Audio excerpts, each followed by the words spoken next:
Olá, primeira série do ensino médio. Sou o André, professor de biologia.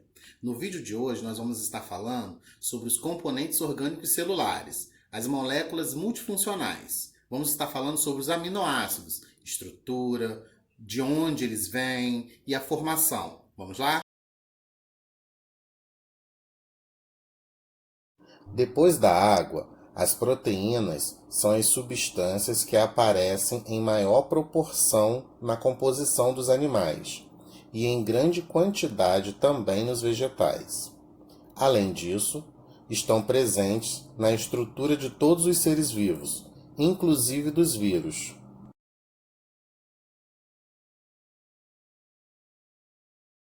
As proteínas são polímeros de aminoácidos, ou seja, macromoléculas formadas pela união de vários aminoácidos. Por isso, todas elas apresentam átomos de carbono, hidrogênio, oxigênio e nitrogênio, que são os elementos mínimos de um aminoácido. Algumas podem ainda apresentar átomos de enxofre. Na natureza, há 20 aminoácidos diferentes que participam da estrutura das proteínas.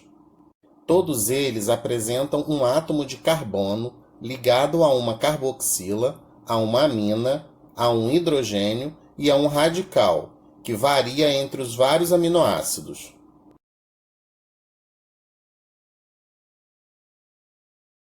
Enquanto os vegetais sintetizam todos os aminoácidos, os animais sintetizam apenas alguns.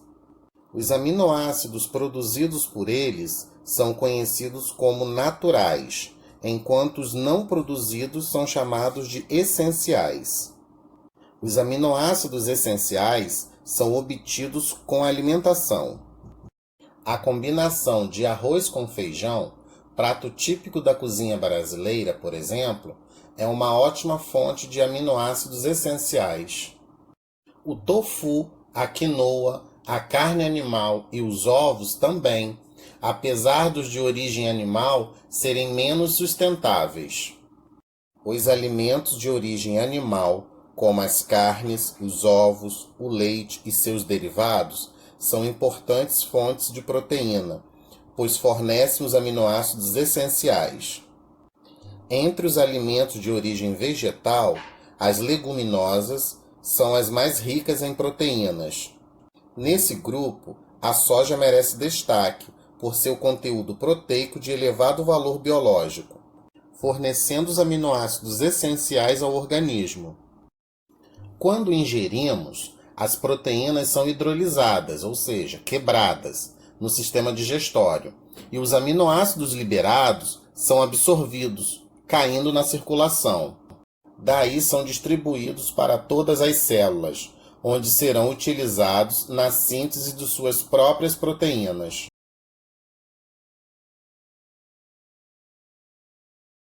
Todos os organismos celulares, procariontes ou eucariontes, são capazes de produzir suas próprias proteínas. Essa produção depende da união entre os vários aminoácidos e acontece no citoplasma, com auxílio de uma organela denominada ribossomo. A ligação entre os aminoácidos, conhecida como ligação peptídica, ocorre sempre entre um grupo de amina de um aminoácido e o grupo de carboxila de um aminoácido vizinho, através de síntese por desidratação. A união entre dois aminoácidos forma um dipeptídeo, entre três aminoácidos, um tripeptídeo, e assim por diante. Moléculas com poucos ou muitos aminoácidos são chamados respectivamente de oligopeptídeos e polipeptídeos. As proteínas pertencem ao grupo dos polipeptídeos. Embora apenas 20 aminoácidos diferentes participem da composição das proteínas, a variedade dessas moléculas é absolutamente grande, devido ao número de combinações possíveis para os aminoácidos. Cada proteína apresenta uma ordem correta dos aminoácidos que a constituem, ou seja, para que duas proteínas sejam iguais, elas devem apresentar os mesmos tipos, a mesma quantidade e a mesma sequência de aminoácidos. A sequência linear dos aminoácidos nas proteínas é determinada geneticamente e denominada estrutura primária. Atrações químicas entre os aminoácidos que compõem a estrutura primária fazem a molécula enrolar-se sobre si mesma, dando origem à estrutura secundária. Esta também se enrola sobre si, adquirindo formação tridimensional, conhecida como estrutura terciária.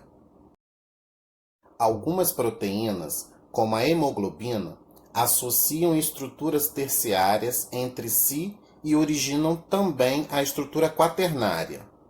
As estruturas terciária e quaternária das proteínas representam sua conformação ativa, que deve ser estruturalmente adequada ao local ou à molécula sobre a qual ela atuará.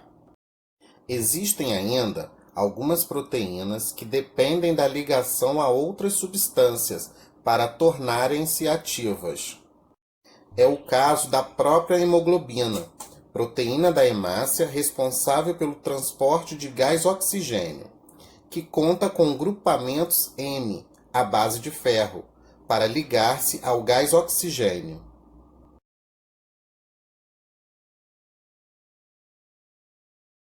As propriedades dos aminoácidos são organolépticas, físicas e químicas. Organolépticas, incolores, a maioria de sabor adocicado. Físicas, sólidos com solubilidade variável em água. Apresentam atividade óptica por possuírem carbonos assimétricos, em geral na forma levógera. A glicina é solúvel em água e não apresenta atividade óptica. O grupo carboxílico na molécula confere ao aminoácido uma característica ácida e o grupo amino uma característica básica. Por isso, os aminoácidos apresentam um caráter anfótero, ou seja, reagem tanto com ácidos como com bases formando sais orgânicos.